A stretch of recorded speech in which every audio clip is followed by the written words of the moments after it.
We are joined now by Al Santasiri, Senior Director of Publications, who is here to talk about the October edition of Yankees Magazine, the publication, and no doubt about who the cover went to this time around, the one and only Yogi Berra. Absolutely. Our great writer, Jack O'Connell, put together a beautiful story about Yogi's life and his great legacy, and it's a wonderful tribute to one of the greatest Yankees and greatest baseball players and greatest Americans of all time. Okay, to the body of the magazine, several interesting stories within it, one of which was you spending some time with Wade Boggs in the alumni section. Tell us about that. Yep, we do the alumni section twice a year in the beginning of the season and the end of the season. Our alumni spotlight feature this month is on Wade Boggs. Most of his free time these days is spent fishing. I was fortunate enough to do a fishing trip with him a couple months ago out of New York, caught some fish, had a lot of fun, and I think it's a great story as well. Very nice. Look forward to that one too.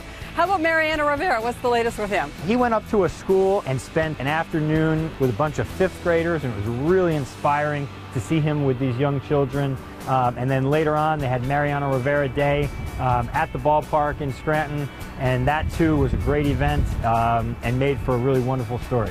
2015 marks the 15-year anniversary of the Subway Series. Appropriately, you reminisced with one Tino Martinez about that. What was your biggest takeaway? What really struck me was that they really felt a lot of pressure to win that series than the previous World Series that they had won. It really was as big a deal as it was made out to be then, and I think there's a great legacy of that series that kind of lives on through guys like that. And you gathered that story while around a golf with Tino. How's your game? How's his? Let's not talk about mine.